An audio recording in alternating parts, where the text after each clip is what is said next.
지난주 우리 부흥회 기간에 이제 성도님 한 가정이 부득불 타지방에서 예배를 드리시게 됐어요. 그 타지방에 가서 이제 생방송 유튜브로 함께 부흥회를 참여하시는데, 안 믿는 잘 신앙생활하지 않는 가족을 이제 대동해서 치유 집회니까 같이 예배를 드리자 한 거예요. 그리고 그 잘 안 믿는 분이 이 턱관절 질환이 있었는데, 이 강사 목사님 그렇게 얘기하셨잖아요. 지금 방송으로 보는 분들도 주님이 치료하십니다. 그 말에 그 치료를 받았다고 저에게 좋은 소식을 전하셨습니다. 예수님이 여전히 일하고 계십니다. 예수님이 치료하십니다.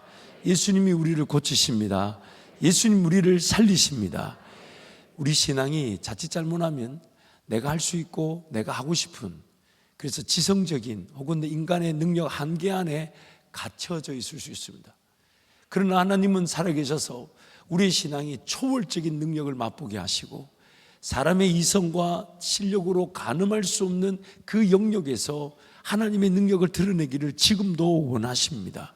그래서 오늘 우리가 항상 신앙생활 할 때 이미 주어진 그 환경 속에서 말씀을 대하고 기도하며, 또 교회생활, 또 섬길 걸 섬기고 봉사할 걸 봉사하는 일상에서의 사랑의 교제와 섬김이 반드시 필요하나, 또한 언제든지 하나님이 일하신다 하시면 그 기적이 오늘 내 삶 가운데 나타나기를, 오늘 내 삶이 하나님의 기적으로 새로워지기를, 그것이 바로 오늘 우리가 마땅히 구해야 될 기도 제목일 것입니다. 치유 집회를 이렇게 쭉 5일 동안 지나오면서 몇 가지 좀 깨달았던 점이 있습니다. 첫 번째는 내 몸에 내 아픈 곳을 내가 모른다는 겁니다. 어디가 아픈지. 통증은 여기 있는데 알고 보니까 내가 움직이는 그 횟수가 많다 보니 거기가 아픈 거였지, 실질적으로 병의 원인은 그 아래 근육에 있었던, 내가 지금 이쪽이 배가 아픈데 알고 보니 통증이 이쪽에서부터 유발되어져서 전혀 알지 못했던 곳에서 질병이 생겨 통증이 나타났던, 내 몸 안에 무엇이 문제이며 무엇이 질병이며 과연 이 통증과 그 질병의 원인이 같은 곳인지 아닌지를 우리는 전혀 알지 못하더라는 겁니다. 그러니 질병을 미리 예방하고 미리 예견하고 예상하여 고칠 수 있는 능력이 우리에게 없다는 것이죠. 두 번째는 질병이 고침을 받았는데도 예전에 그 아팠던 질병의 고통에, 그 두려움에 사로잡혀 있더라는 겁니다. 가령 예를 들어서 우리 여러분 질병 치료하는 가운데 몇 번 봤잖아요. 예를 들어서 어깨 아프신 분들 나오라 했더니 나오는데 이 강사 목사님이 어깨 아픈 걸 확인을 하시는 거야. 왜 확인을 하냐면 나중에 주님이 고치셨다는 그 분명한 그 대조를 하기 위해 확인하시는데, 여러분 6월 달에 다시 있을 때는 아프더라도 조금만 소리를 지르는 게 좋을 것 같아요. 왜냐니까 아프다면 더 적기시더라고. 이렇게 막 이거를 이렇게. 그분은 아파 죽으려 하는데, 그래서 우리 목사님 보고 마이크를 대라는 거야. 더 소리를 지르게 해가지고 그 치료가 더 주님이 치료하셨다는 걸 마치 증거하기 위해 막 더 아프게 하시는 거예요. 그러니까 더 안 아프려면 조금만 소리를 지르는 게 좋아요. 그러고 나서 이제 다 확인됐어요. 확인되고 난 다음에 이제 강사 목사님 이렇게 선언하시죠. 예수님이 치료하십니다. 그러면서 이제 확인해 보라니까, 이 아파트 분들은 이 뒤로 가기만 해도 아프니까 이 확인이 안 되는 거예요. 안 하고 싶은 거야. 했는데 또 아프면 어떡하냐 이거지. 그래서 뭐 젊은 우리 남성들이 한 번쯤 이렇게 거기 지켜보고 아프면 한번 아픈 거지 하지만, 여성들 같은 경우는 이 아픈 게 이게 불안한 거죠. 근데 강사 목사님 지나가면서 확인하겠다고 딱 다가가서 손을 대려고 하는데, 그 아픈 부분을 확인하려고 손을 대기도 전에 미리 아픈 거야. 미리 아픈, 아니 그러니까 강사 목사님 뭐라 그럽니까? 아직 손도 안 댔어요.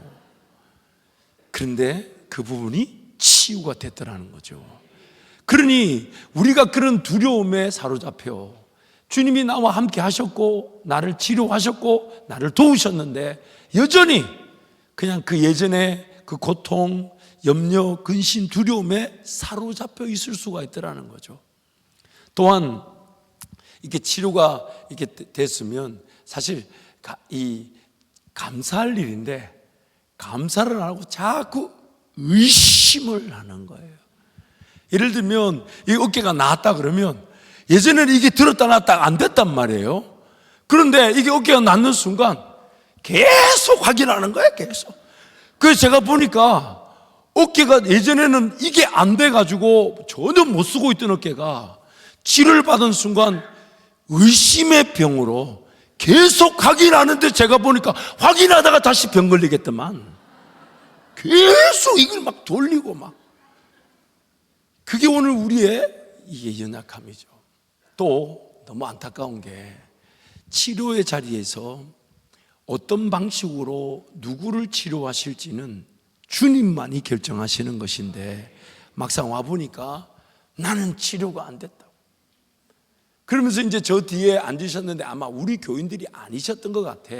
제 아내가 이제 끝에 앉아 있는데 아내를 잘 못 알아보고 자기네끼리 하는 말이, 그거 봐, 안 되잖아, 안 한다 했잖아, 내가.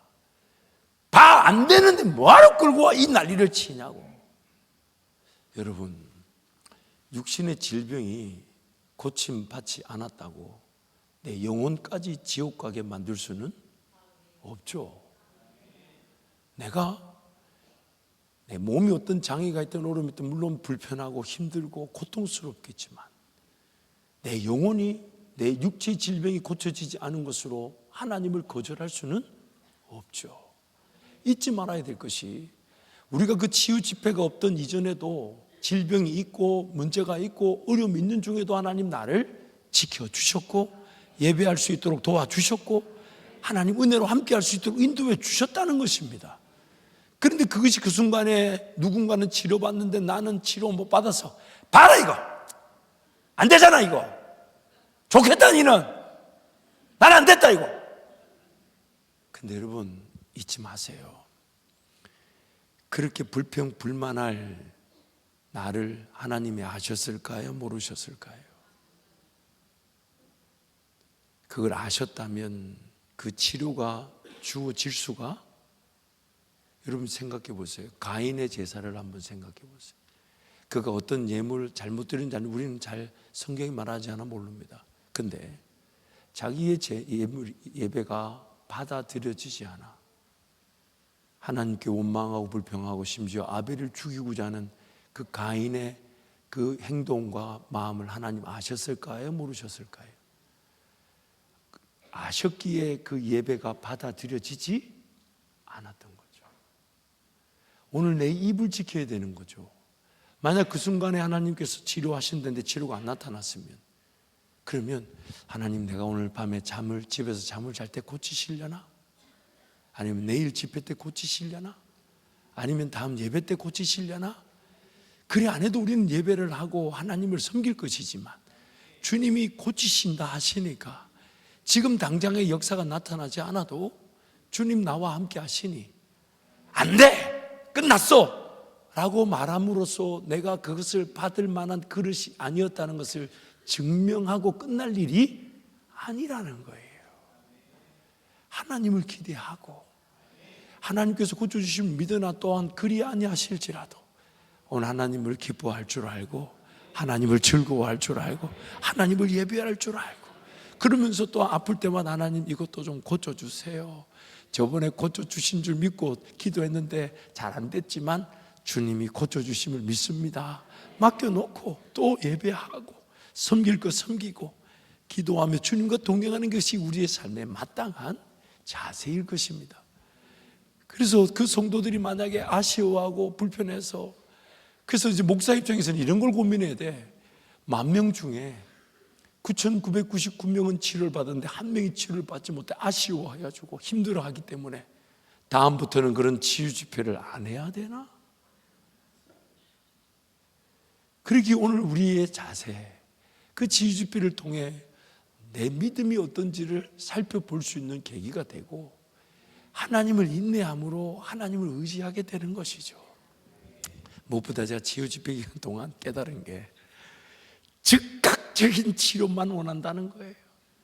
그 자리에서 팍 하면 고쳐지면 좋겠는데 자꾸 저기 가서 앉아서 눈 감고 있으라 하고 저 벽에 서서 기다리라 하고 하니까, 그래가지고 안과 진료자 처음에는 나오라니까 뭐 너무 많아가지고 저 성가대석이 모자랄 만큼 앉았는데 그 눈 좀 감고 있으라면 눈 좀 감고 있지. 그 눈을 시퍼렇게 뜨고 쳐다보고 가면 좋다고 그래요. 그래가지고 그 열에 9은 치료를 못 받았어. 내가 보니까 아니 좀 쉬기면 쉬게들 허리가 아프다. 그래서 강사 목사님이 허리 아픈 분들은 벽에 기대고 서라고. 그 벽에 기대고 서서 잠잠히 주님이 나를 어떻게 치료하실지 기대하면 좋은데 그거 서기 싫어가지고 안 나와. 그래가지고 5일째 되는 날은 허리 아픈 분들 나오라니까 세상에 10명밖에 안 나왔어. 왜? 나가면 벽에 서 있어야 되니까. 그래서 뭐 내가 차라리 뭐 평생 디스크로 끙끙 앓고 살더라도 내가 저 벽에 나가 2시간, 3시간 서 있는 거는 내가 못하겠다. 이러고 치료를 거절한 거예요, 그게. 여러분, 예수님께서 치료를 하실 때 예수님 말씀하시면 그 자리에서 다 고칠 수 있으셨을 텐데 어떤 환자는 침을 택 뱉더니 진흙을 막 이겨가지고 침도 많이 뱉어야 돼요. 왜냐하면 그 눈에 바르려면 진흙이 좀 필요하잖아. 그래가지고 탁 뱉어가지고 그걸 이겨가지고, 아니 제가 지금 딴 얘기 아니 성경에 나오잖아요. 그래가지고 그걸 가지고 눈에 턱턱 붙여놓고 뭐라고 합니까?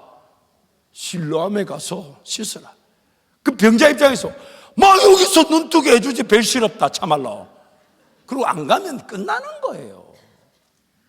여러분, 엘리야 선지자가 고쳐줄 줄 알고 아람 군대 장관 나아만이 그 문둥병을 고치러 왔잖아요. 근데 엘리야가 뭐라 그럽니까? 만나 주지도 않은 말이 저 요단 강물을 가서 7번 몸을 담그라니까 이 나아만이 하는 말이 우리나라 가면 더 깨끗한 좋은 강물이 많은데 이 더러운 강물에 몸을 7번이나 담그라고 난리를 치. 근데 그 신하가 설득하잖아요. 뭐 여기까지 왔는데 손해볼 것도 없는데 한번 담그시죠. 그랬더니 그 7번 담궜더니 치료가 되었다 하지 않습니까? 과정을 통하여 나에게 순종의 기회를 주시는 거죠. 과정을 통하여 인내의 기회를 주시는 거죠. 그래서 그 좀 눈 좀 감고, 그러면 6월 달에는 제발 안과 치료 다 받으시기를 축복합니다. 제가 보니까 다음에 6월 달에는 제 앞에 합판으로 가로막아가지고 앞에를 못 보게 해야 되겠어. 그래가지고 아예 눈을 감고 치료를 받도록 집중해야지. 저 가서 좀 눈 좀 감고 있어야 하는데 전부 시부르게 눈을 뜨고 앉아가지고 보고 막 더 같이 웃고 난리를 치고. 좀 옆에 서 있으라면 좀 서 있으면 되는데 그거 서 있는 거 힘들어가지고 나중에 보니까 뒤를 돌아보니까 처음엔 쫙 서 있다가 10분 지나니까 다 앉았더만. 아이고, 순종이 필요한 거 아니겠어요? 사실 이번 부흥회를 준비하면서 저부터 기대치가 있지 않았겠습니까? 또 담임 목사의 특권으로 강사 목사님을 제가 제일 먼저 만나는 거 아니냐고. 그래서 만나는데 이제 기도로 준비하는데 제가 이렇게 기도했어요. 하나님, 주님이 치료자시고 주님이 결정하시는 거니까 제가 강사 목사님한테 얘기를 일절 안 할 테니까 주님이 알아서 여기 다 고쳐주세요. 주님, 내가 일절 얘기 안 합니다.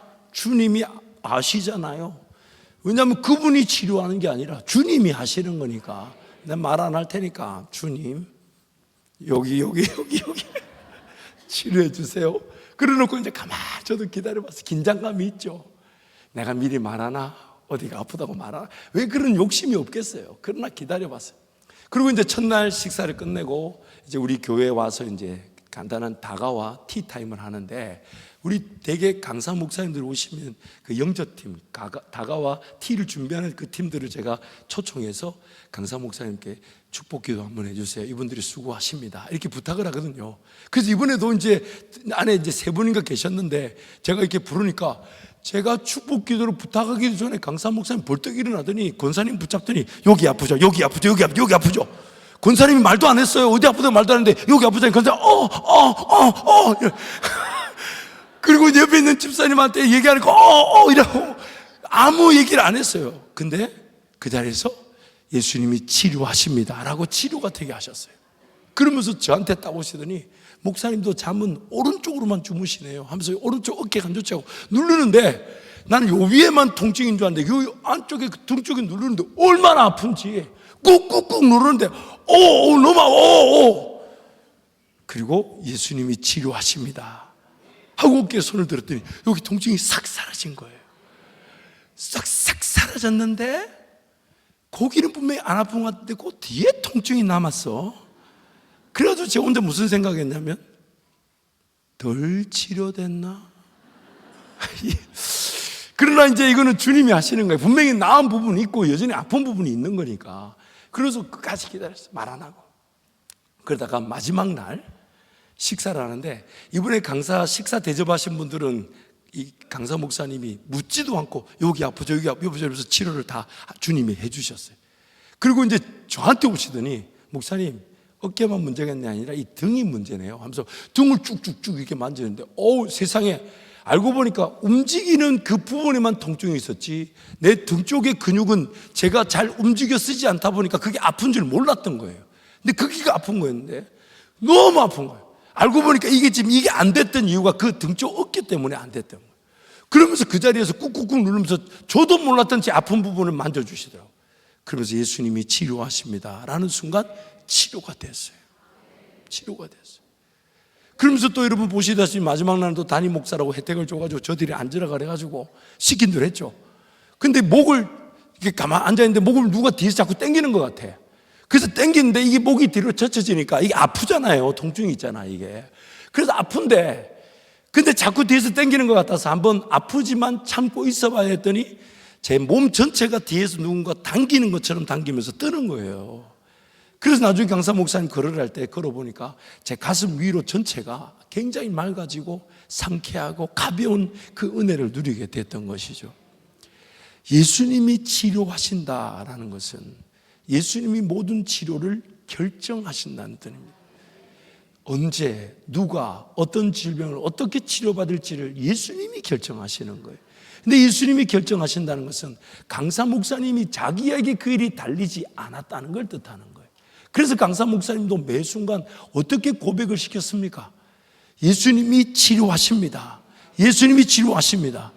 그걸 믿고 선포했는데, 누군가가 아직 그 순간에 주님이 아직은 좀 인내해야 될 것 같고 아직은 치료되지 않은 것처럼 보일 수 있다고 해서 그 강사 목사님이 그렇게 말할 필요가 없었던 거예요. 예수님이 치료하시지만 안 되는 사람이 있을 수도 있습니다라고 말을 못하는 것은 자기가 결정권자가 아니기 때문에.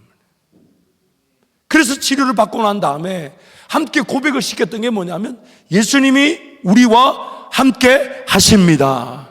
예수님이 우리와 함께 하십니다. 그분이 어떤 은혜든지 우리와 함께 하신다고 그 얘기를 전해준 거예요. 사실 첫째 날 지나고 둘째 날쯤 되니까 제 아내가 딴 거 말고 허리 아픈 거 얘기해서 치료를 받으라는 거예요. 그러나 제가 기도했잖아요. 하나님께서 제 상황을 아시니까, 제 고쳐져야 될 부분을 주님이 가장 잘 아시니까. 그래서 허리가 사실 디스크가 안 좋아요. 제가 허리가 아픈데 그 얘기를 끝까지 못 하겠는 거예요. 마지막 날까지 기다렸죠. 주님이 하시니까 주님이 나를 고쳐주십시오. 근데 기어이 끝나버렸어.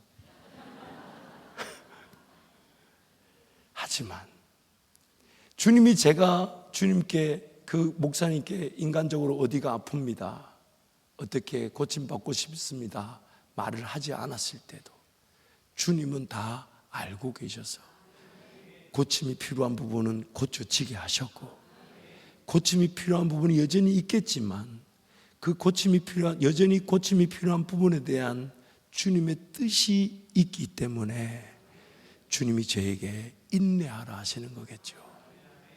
그래서 이제 6월달까지도 기도하고 준비하는 거예요. 금식하면서 하나님, 이번 6월달에는 반드시 이 허리가 고쳐질 줄 믿습니다. 그러나 그리 아니하실지라도 우리 하나님은 나에게 항상 최고의 은혜로 함께하고 계시기 때문에 지금의 나를 매우 기뻐하고 계시며 지금의 나만으로도 즐거워하고 계시기 때문에, 그래서 예수님이 나와 함께 하십니다라는 고백은 내가 지금 불편한 게 있고 어려움이 있고 문제가 있고 질병이 있고 질환이 있지만, 그러나 그 모든 상황을 우리 예수님이 알고 계시면서 나의 삶을 인도해 가신다라는 고백인 것이죠. 그것이 바로 우리의 신앙인 겁니다. 그래서 지금 예수님이, 내가 여전히 고침받아야 할 부분들이 있지만 그 부분도 주님은 알고 계셔서 나에게 이렇게 말씀하시는 거죠. 종진아, 내가 너를 안다. 허리가 좀 불편하지, 치료가 필요하지, 그것이 나에게는 다 뜻이 있단다. 고쳐지지 않은 것이 아니라 고쳐지지 않은 그 상태에서 하나님과 동행할 수 있도록 하나님 나에게 은혜를 주신 것이란다. 그것이 예수님이 나와 함께 하십니다 라고 말하는 거예요. 그러기에 오늘 우리는 주님이 우리를 고쳐주심을 믿고 자꾸만 그 현상에 붙들려 있어서는 안 됩니다. 뭐가 됐다 안 됐다 그 자체에 붙들려서 하나님 지금 나에게 이미 최고의 은혜로 함께 하신 그 하나님을 감사할 줄 모르고 이미 최고의 은혜로 내 삶을 인도하시는 하나님 그분을 기뻐할 줄 모르는 그런 어리석은 자가 되어서는 안 되는 거예요. 베데스다 연못가에 38년을 병자로 있었던 이가 그의 시선이 바로 그 불평불만과 원망의 시선이었다는 겁니다. 38년이나 병고침 받지 못했는 그 자리에서 그의 하는 말이, 그래서 7절 말씀이 이렇게 말하는 거예요. 우리 7절 말씀 우리 함께 선포합니다. 병자가 대답하되 주여 물이 움직일 때에 나를 못에 넣어주는 사람이 없어 내가 가는 동안에 다른 사람이 먼저 내려가나이다. 다른 사람들이 나를 도와주지 않아서, 다른 사람들이 나를 배려해 주지 않아서, 내가 지금 급한데 다른 사람들이 하도 강사 목사님 괴롭혀가지고 내가 치료받을 기회가 없었다고 그렇게 불평하고 원망할 일이 아니라는 거예요.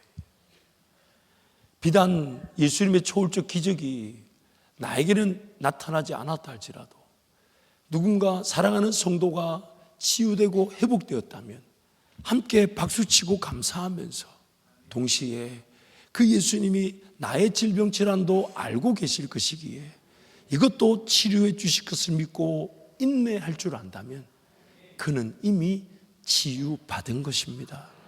그의 영혼이 그 육신의 질병에 붙들리지 않는 것이죠.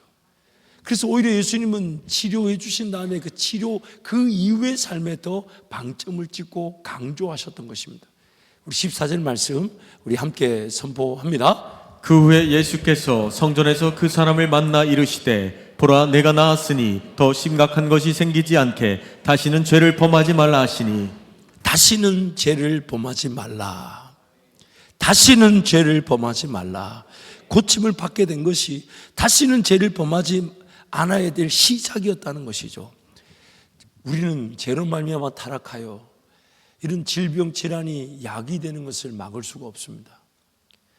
죄인인 우리는 그 질병 질환을 피할 수가 없습니다. 그런데 문제는 그 질병 질환 혹은 다른 문제와 어려움을 이유로 하나님 그분을 섬기고 예배할 줄 모른다는 겁니다. 왜냐하면 내가 죄를 범하지 않기 위해서는, 내가 죄에서 자유하기 위해서는, 죄에서 죄의 종으로 갇혀 있다가 해방하기 위해서는 방법이 딱 한 가지 방법밖에 없대요. 하나님께 종이 되고 의에게 종이 되어 하나님만을 섬길 때 우리는 죄에서 해방되게 되는 것입니다. 그래서 다시는 죄를 범하지 말라는 것은 네가 어떤 질병에 걸릴지 모르니까 조심해라. 조심한다고 질병이 안 걸립니까? 물론 내 육체의 그런 어떤 건강을 위해 운동을 하고 식단을 조절하고 관리해야 되죠. 하지만 인생의 목표가 질병을 피하고 문제 어려움을 피하고 그런 아픔을 미리 예방하는 게 목적이 될 수는 없습니다. 건강해야죠. 하지만 건강이 인생의 목적이 될 수는 없습니다. 질병 그 자체를 예방하고 혹은 이미 걸린 질병을 해결하는 게 인생의 목적이 될 수 없다는 거예요. 비단 내가 문제 어려움 때문에 예배 드리는 환경이 조금 열악해도 질병과 질환이 걸려서 정말 하나님을 내 건강할 때만큼 예배하지 못한다 해도 그러나 내 삶의 이유와 목적은 또한 내가 하나님을 예배하고 하나님을 따라야만이 다시는 죄에 빠지지 않는 그 죄에게 종이 되지 않기 때문에 다시 죄를 범하지 말라는 것은 하나님 중심의 삶을 살아라고 말씀하시는 거예요. 하나님 그분을 기억하고 그 음성을 듣고자 하며 그분을 따르고자 할 때 인생의 어떤 순간에든 우리는 반드시 사명의 길을 걸어갈 뿐만 아니라 치유와 회복이 있을 뿐만 아니라 그 치유와 회복이 없다 해도 하나님을 예배할 수가 있는 것입니다. 잊지 마세요, 여러분. 어떤 질병 질환이 걸렸다 할지라도 그것이 하나님께서 다 알고 계신 것이라면 그 질병 질환을 이유로 예배 드리지 못하도록 내버려 두시는 경우는 없습니다. 하나님께서 내 모든 상황을 다 알고 계시기에 어떤 문제 어려움을 당한다 해도 그것이 하나님의 절대 주권 속에 허락되어졌던 아니면 어쩔 수 없이 허용됐던 간에 그 질병 질환 문제 어려움을 이유로 하나님을 예배드리지 못하며 하나님께 기도하지 못할 성도는 단 한 명도 없습니다. 왜냐하면 하나님이 함께하고 계시기 때문에. 그래서 지금 이미 나에게 일어난 일들을 핑계로 그 핑계, 그 문제, 어려움, 질병, 질환을 해결하는 것이 목적이 아니라 하나님 살아계심을 인정하고 그분을 먼저 예배하고자 하며 그분을 따르고자 할 때 다시는 죄를 범하지 말라는 예수님 말씀처럼 죄에서 자유하게 되는 것입니다. 그래서 하나님 중심의 삶을 살아라 라고 말씀하시는 거예요. 그러면 여러분의 삶의 중심이 하나님 그분과의 동행이 되기를 축복합니다. 어떤 문제가 있는지 아십니다. 어떤 질병이 있는지 아십니다. 그러나 그 질병과 문제가 이미 나에게 일어났다는 것은 그것 이후로 하나님을 예배하지 못한 성도는 없다는 거예요. 하나님이 다 알고 계시기 때문에 그것이 허락되건 허용되었던 하나님 그것 분명히 우리에게 이길 수 있도록 그 예배와 기도를 가로막을 수 있는 것은 존재하지 않다는 것입니다. 그래서 삶의 중심을 하나님께 드리십시오. 특별히 저와 여러분의 영적 실력이나 형편을 하나님 다 아십니다. 24시간을 말씀생활, 기도생활, 예배생활, 전도생활 그렇게 할 만큼 영적인 어떤 실력이 없다는 걸 아십니다. 그래서 우리에게 뭐라고 얘기하시냐면 먼저 구별하여 드리라는 거예요. 그 먼저 드린다는 것이 1분이든 3분이든 5분이든 10원이든 100원이든 1000원이든 하나님 그분께 내가 먼저 드리는 거예요. 비록 내 믿음이 연약해서 내 마음이 정한 것이 이 시간밖에 안 되고 이 물질밖에 안 된다 해도 하나님께 드립니다. 그럼 하나님께서 그것을 하나님의 것으로 받아주시고 하나님이 도로 우리에게 내어주시죠. 여러분 잊지 마세요. 하나님은 우리 물질을 필요로 하지 하나님 물질을 필요로 하지 않으십니다. 금도 만들었고 은도 만들었어요. 그분이 내 돈을 필요로 하지 않으십니다. 내 시간을 필요로 하지 않으십니다. 왜 나에게 그 시간과 물질 삶을 드리는 여러 방법이 있겠지만은 가장 대표적인 방법이 시간과 물질을 드리는 거거든요. 그러면 삶을 드리는 고백으로 시간과 물질을 하나님 앞에 드릴 때 하나님 그것을 어떻게 얘기해 주시냐면 그것을 받으시고 다시 내 손에 쥐어주시죠. 예전에는 내 방법, 내 생각, 내 뜻이 내 시간과 물질의 주인이었다면 그 시간과 물질을 하나님 앞에 내어드리면 하나님이 그 시간과 물질을 도로 내 손에 쥐어주시면서 청지기적 삶을 살게 하시는 겁니다. 그래서 로마서 말씀에 예수님은 우리의 범죄함으로 인하여 자기 자신 전부를 하나님 앞에 내어줌이 되었으나 하나님은 다시 우리의 부활을 위하여 내어주셨다. 그러므로 오늘 우리의 시간과 물질이 하나님 앞에 그렇게 드려지는 겁니다. 특별히 여러분 각 가정에서 개인이 성도가 기도한 시간, 예배한 시간 분명히 귀합니다. 분명히 소중한 일이지만 교회로 모여 기도하고 예배하는 그 가치를 따라올 수가 없습니다.